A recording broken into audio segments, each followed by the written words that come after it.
Our first of 3 interviews tonight. We're doing things a bit differently today to make sure you get to know the rest of the candidates running to represent the 5th District of Massachusetts in Congress.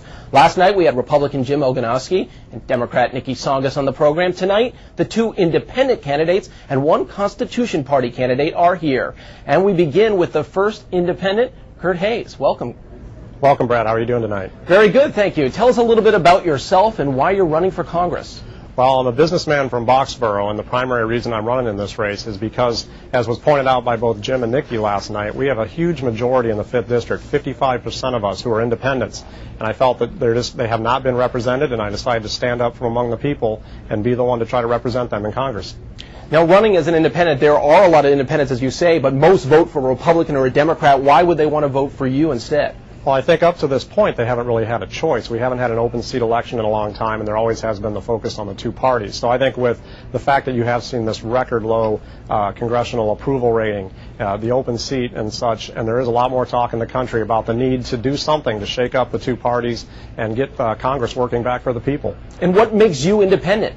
Well, I have always been an unenrolled independent voter, and it's because I don't align with either one of the parties, as apparently 55% of the voters do. And what's even worse for the parties here in Massachusetts, they don't realize, or most people don't realize, the last 1 million people that have registered to vote in Massachusetts, 800,000 of them have gone independent, I think because they don't align with either side, and they see the problems that have been caused in Congress because of the bickering that's been going on. So let's get to where you stand on some of the biggest issues facing Sure. our country right now. The war in Iraq. How long do we stay in? Do we pull out? Well, I think, again, this is one where I don't necessarily agree with either Nikki or Jim. I certainly don't want to set a timetable for leaving Iraq. I think if we're telling the Iraqis when we're leaving, we're also telling the enemy when we're leaving. We need to finish the job. But I also don't necessarily agree with Jim. We just need to stay the course. We do need to focus more on the diplomatic side. Everyone wants our troops home as soon as possible. And I think seeing some of the congressional hearings today, it's like everyone wants to get the Iraqis to stand up and do more themselves. But most of the experts are agreeing, let's not set a timetable. But isn't the diplomacy not working right now? It has been tough. I think I agree with what I've heard from the generals and folks that look at this in a more of a calm, nonpartisan way, that the security has to come first. People have to feel secure in their livelihoods before they can get to the political and security that we all feel in this country. All right, let's move on to immigration now. Where do you stand here? Do you back the president's plan that was defeated in Congress? No, on immigration, this is one where Jim shares my view. I think that the problem is that it starts and ends with the fact that laws were broken, and if people are here illegally, we need to we need to follow the current laws, and the same thing on the side of the employers. We need to prosecute them as well. Well, you say follow the current laws, but aren't the current laws, they're literally not being enforced, and that was what Mayor Giuliani was bringing up during the Republican debate last night, his concerns about it not being enforced, the laws on the books. How do we enforce the laws? How do we go about doing that? Sure, I think, like you said, the laws are not being enforced. The first thing to do is let's not have safe havens.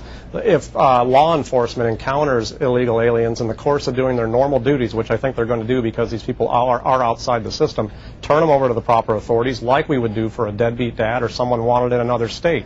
Let's not just look the other way. But what do you do about with all the immigrants that are currently here right now? I'm certainly not a proponent of let's go try to round up 12 million people. I think, like I said, they will be encountered by law enforcement because they are outside the system, and eventually they will be deported. And on the other side of it, I think some of the demand will go down when you start prosecuting the employers.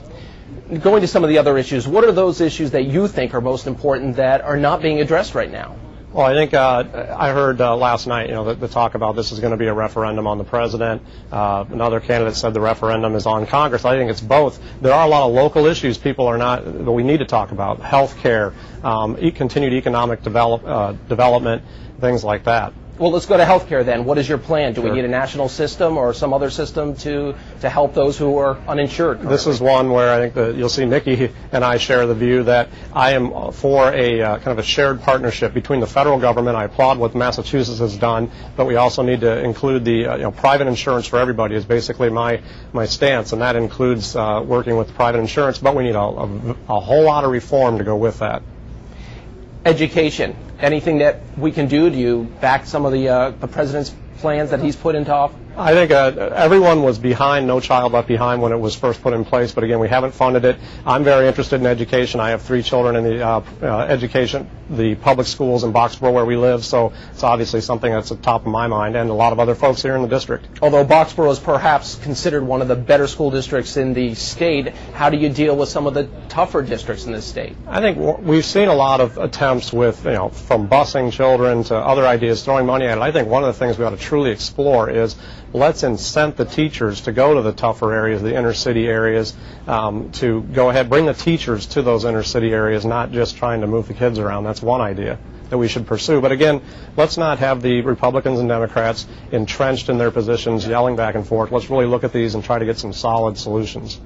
And finally, how are you going to go about getting traction in this race when you've got 2 formidable candidates in the Republican and Democratic Party running against you? Yeah, I mean, there's no doubt about it. I don't have the name recognition. It wasn't handpicked by my parties. I don't have money pouring in and consultants from outside the district.